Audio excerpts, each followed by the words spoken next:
Developing your creative practice is one way that Arts Council England supports individuals.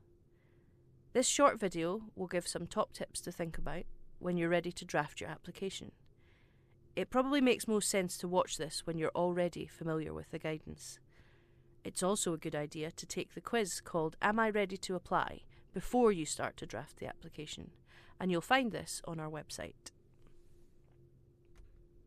I'm going to shorten the name of the fund, Developing Your Creative Practice, to DYCP throughout this video.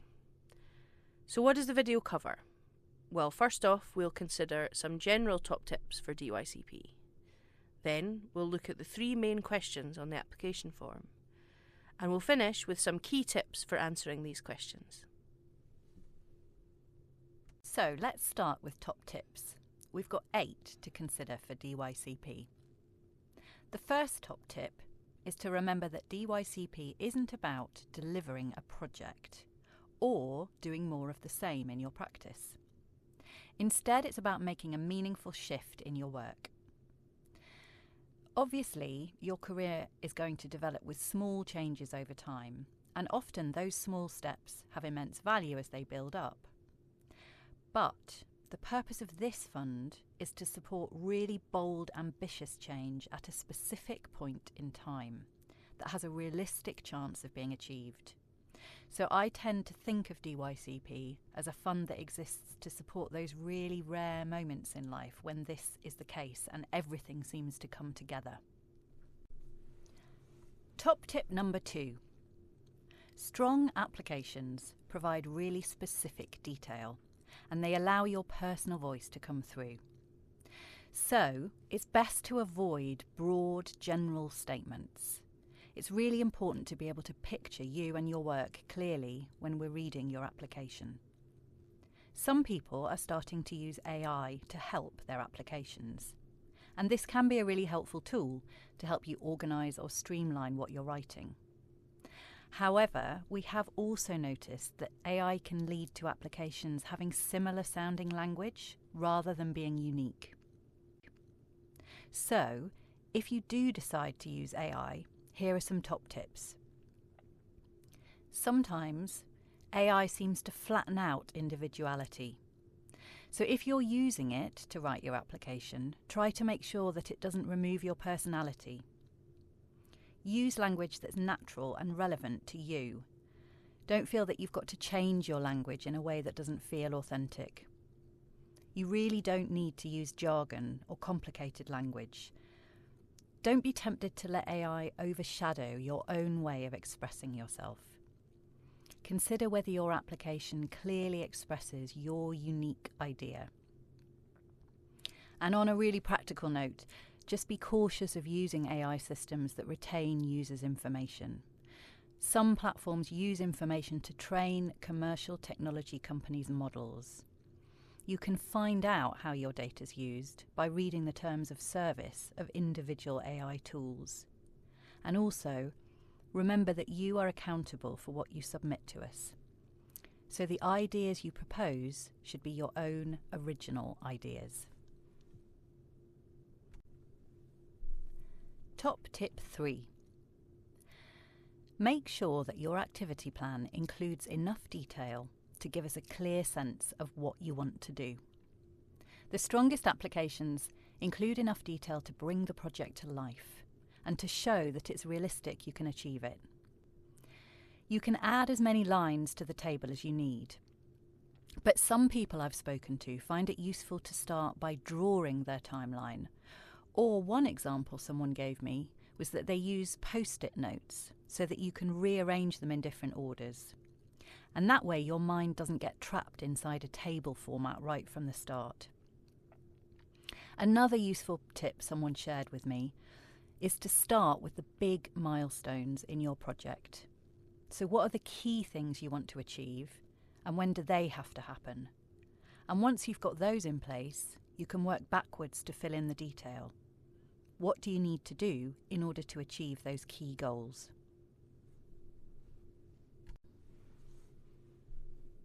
Top tip number 4.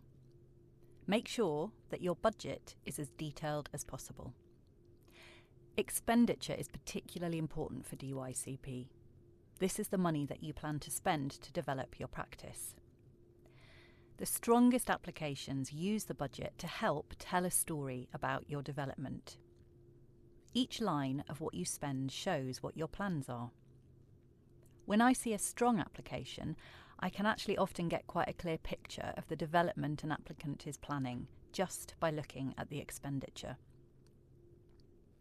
The person who used the post-it notes to create their timeline had another helpful tip.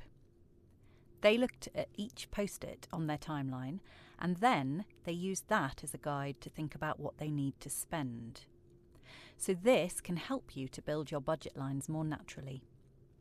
But of course, different things do work for different people, so you might find a different way that works better for you.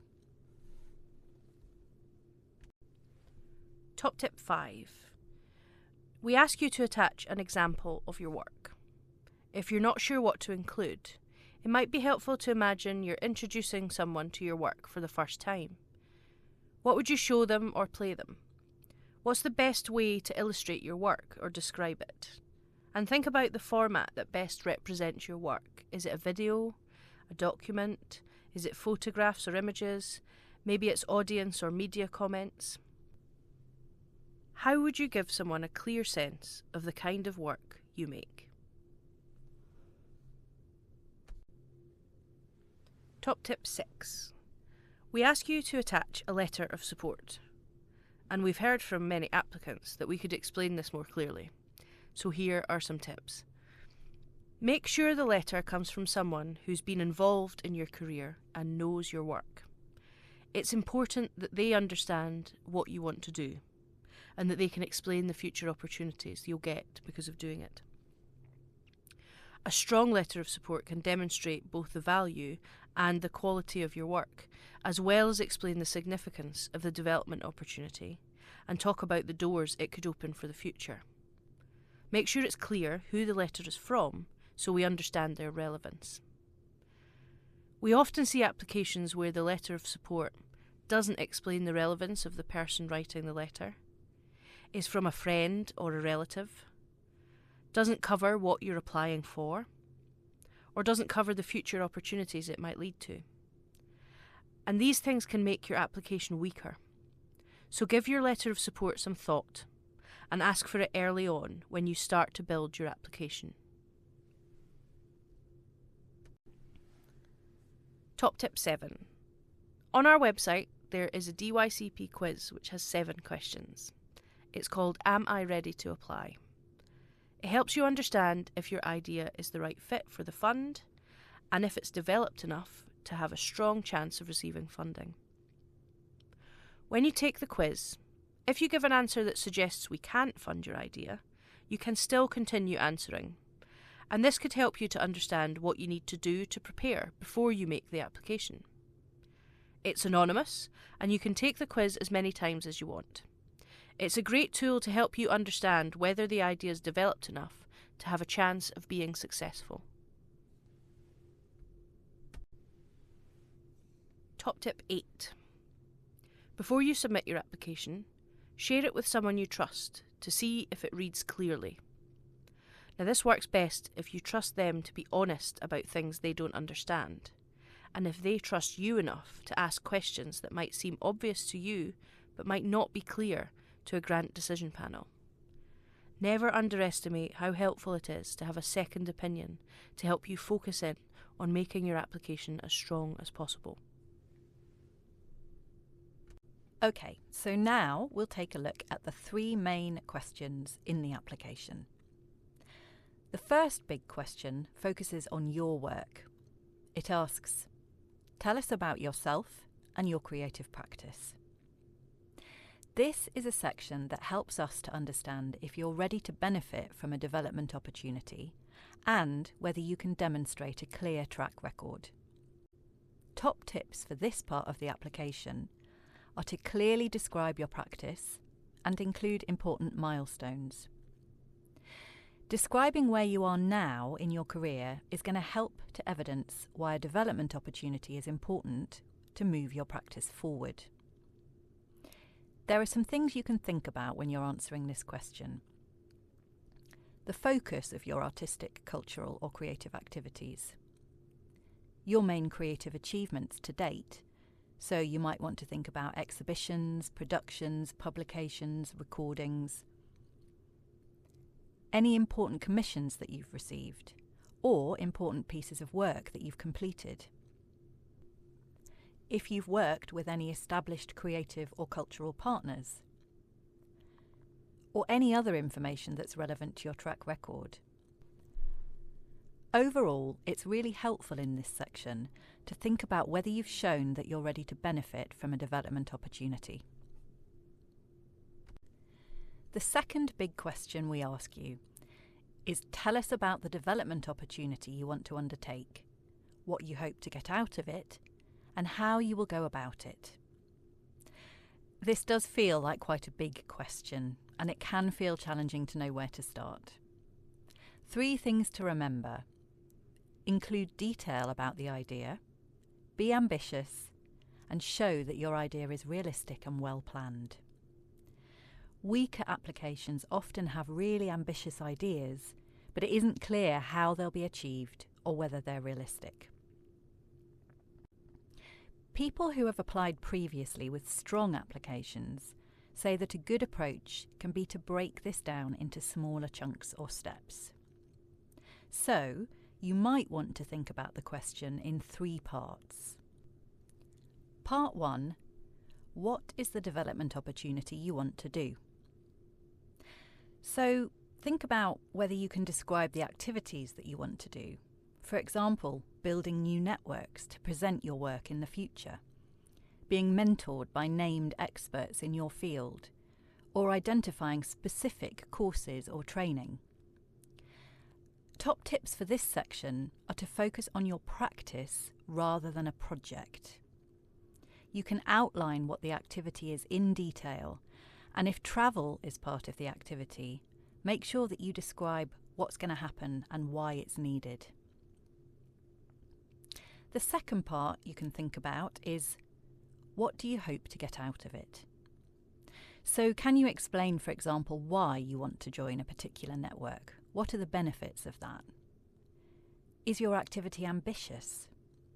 We can fund small one-off opportunities, so for example a research trip, but we're more interested in supporting extended periods of development, which give you the time to really explore and to work in new ways. The third part to think about is, how will you go about doing it? Can you explain how you're going to manage the activity successfully? Do you have practical plans in place?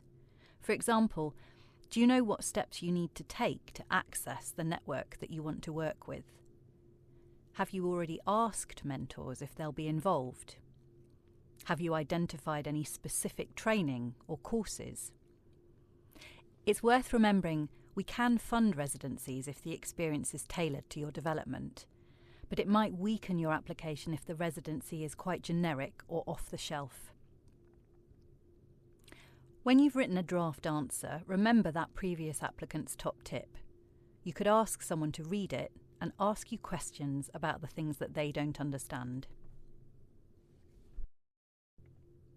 The third big question we ask is, why is this important for your practice at this point, and how will it help to create future opportunities? Again, one way to approach this is to separate the question into parts. So let's start with the first part of the question. Why is this important for your practice at this point? We read thousands of DYCP applications, and we often see people answering this question by saying something like, after 10 years of making work, now is a pivotal time in my career. This type of answer doesn't give us enough information. It doesn't help us to understand what your main aims are, or what sparked the perfect conditions for a change right now. So what are the kind of things that help us to understand why now is the right time? Well, strong applications might describe a new opportunity that's come up, which you can use to shift your practice. And this opportunity might only be available for a limited time. Another explanation we see in strong applications is how you can build on momentum. So you might be in a situation where a few different things have happened recently, and created perfect conditions for you to try something new. They could be small things, but added together, they offer a really ambitious and exciting opportunity, and they enable you to travel forwards with a change. Another example might be where you find yourself in a situation that means you need to work differently. Perhaps you've been offered an opportunity that requires you to learn new skills. Or finally, you might find that the need for change is prompted from learning something in your work recently or acting on feedback. So have you had feedback that suggests a change to your practice is needed to move forward in your career? Another tip we heard from people that have applied to this fund in the past is that sometimes it's hard to start by writing down your answers. Instead, you could record a conversation with a friend or colleague, asking you questions about why now is the right time. In this format, your answers might be more relaxed and natural because you're chatting. Find someone who can push you for more detail or clarity, and this could help you shape your thoughts as you listen back. The second part of this question asks, how will this help create future opportunities? It can feel challenging to know where to start with this question, so let's go back to the advice of breaking it down into smaller steps. Some people start by thinking about a small difference they want to make to their practice and build from there. Or you could consider what you want to be different about your practice in the future and work backwards to think about the steps you need to take to achieve this. What do you want this development to lead to? Or what does this period of development allow you to do that you couldn't do before? For example, this could be accessing new networks. Tell us about those networks and why you want to access them. It could be taking on different work, and you tell us about what that looks like. It could be that you're creating for new people. What are the types of communities you'll create for? It could be having a different or improved model for your practice, and you could tell us about how it is different or improved. What will be different about your practice as a result of this development? Remember that DYCP is not about continuing something you already do. Strong applications are specific, and they tell us what doors the activity will open in the future. We receive far more good applications than we can fund. If your application isn't funded, there are restrictions on applying again, so please think carefully about the best time to apply. A really good place to start before you begin to write the application is the Am I Ready to Apply quiz. It's a great tool to help you understand whether your idea is developed enough to begin to write the application.